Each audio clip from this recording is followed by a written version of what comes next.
¿Cómo resolver un balance de energía con reacción química? Parte 1. En este vídeo nos centraremos en explicar cómo calcular el término incremento de entalpía o delta de H dentro de la expresión general del balance de energía para problemas con reacción química. Cuando hay reacción química, ya no hay libertad para elegir el estado de referencia de los componentes del sistema, como en el caso de problemas sin reacción química, sino que el estado de referencia está condicionado por la reacción. En principio, habría dos opciones a la hora de elegir el sistema de referencia para hacer el balance de energía con reacción, pero al final del vídeo veremos que en realidad las dos opciones son iguales. Estas dos opciones se mostrarán en dos vídeos con el mismo título, pero añadiendo parte 1 y parte 2. En esta primera parte del vídeo se explicará la opción más general, es decir, cómo resolver un balance de energía con reacción química para el caso en que no se disponga o no se quiera hacer uso del dato de entalpía de la reacción.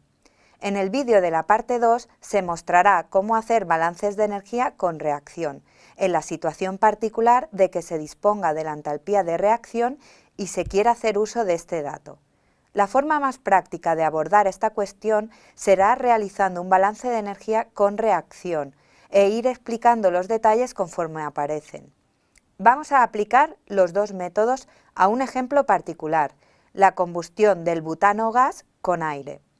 Ajustamos la reacción quedándonos con que un mol de butano necesita 6,5 moles de oxígeno para dar 4 moles de dióxido de carbono y 5 moles de agua. Para centrar nuestra atención exclusivamente en el balance de energía, se ha dado la información completa del balance de materia, es decir, los flujos molares de cada corriente. A este reactor entran butano y aire en fase gas a 50 grados centígrados y una atmósfera de presión. Del reactor salen los productos de la reacción junto con los reactivos sobrantes. El nitrógeno es el acompañante del oxígeno que entra, se calienta y sale del sistema.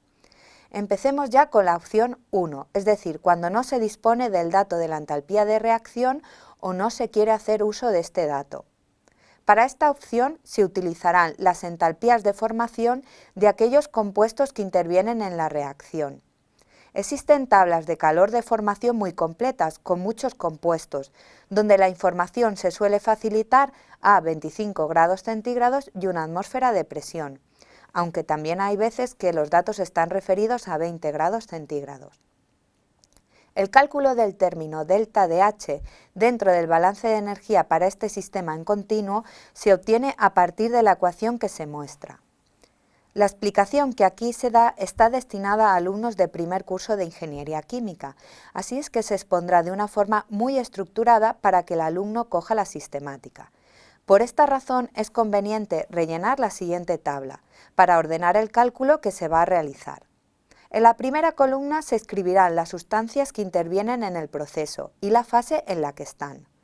En la segunda columna se escribirá el estado de referencia adecuado para este cálculo. Se recomienda al alumno que vea el vídeo titulado Sistemas de referencia en los balances de energía.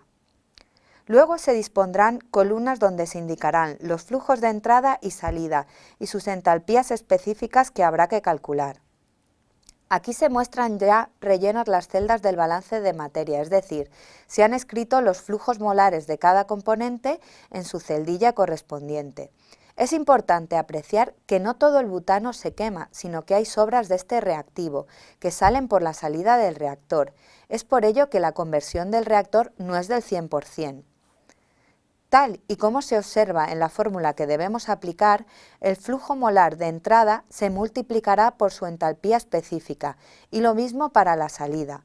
Por tanto, los valores de entalpías específicas que van a multiplicarse por 0 no se calcularán, aunque se podría, ahorrando así esfuerzo y tiempo. Les ponemos a estas celdas una cruz. En este ejemplo, opción 1, al no disponer de la entalpía de reacción, se deberá tomar como referencia los elementos que forman los reactivos y los productos, en la fase, a la presión y temperatura a la que se conoce la entalpía de formación. Carbono sólido e hidrógeno gas para formar el butano.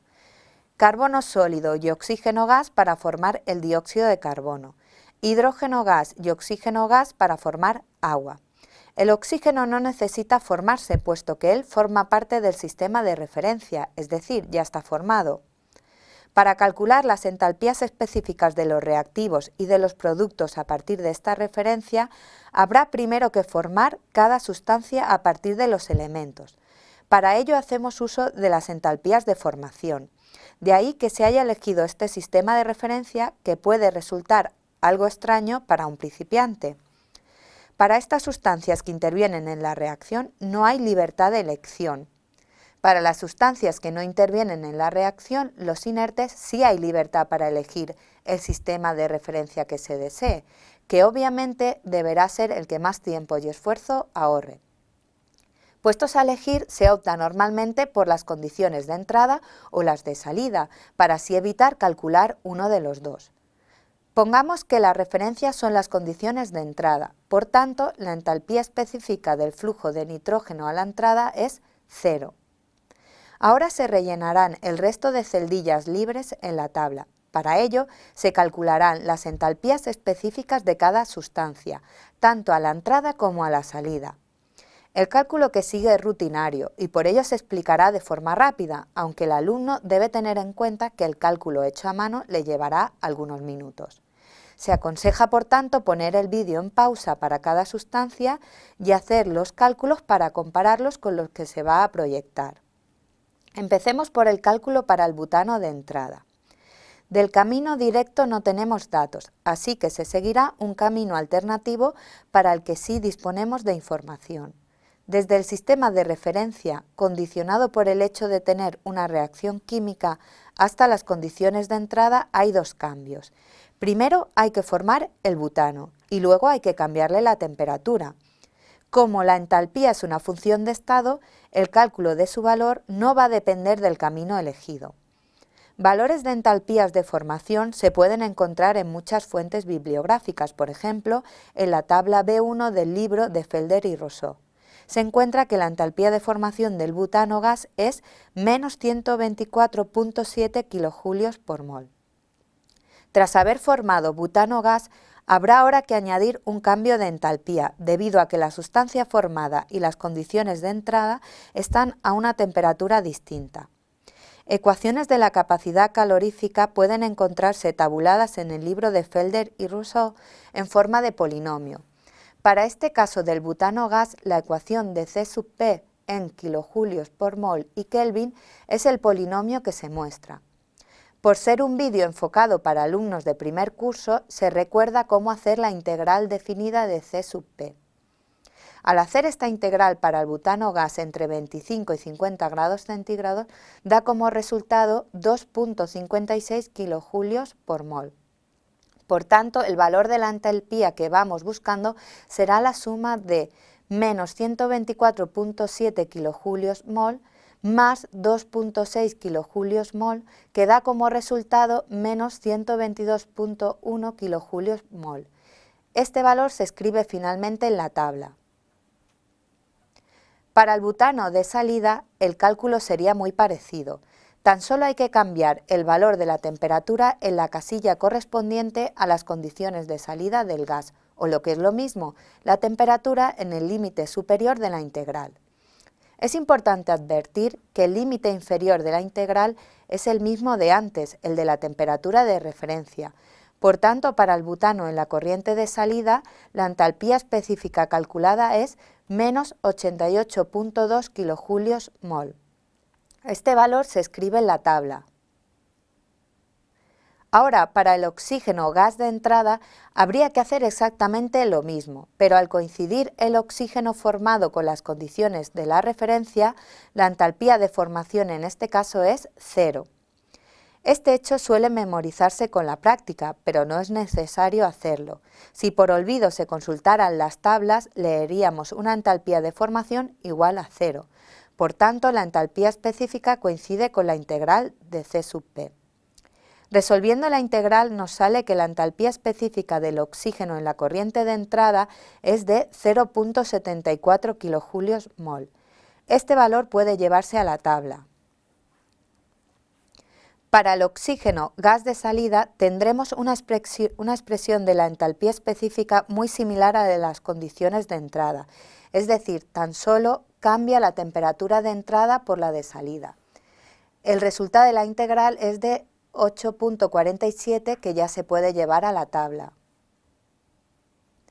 Para el dióxido de carbono, gas de entrada, no hace falta calcularlo porque su valor se va a multiplicar por 0.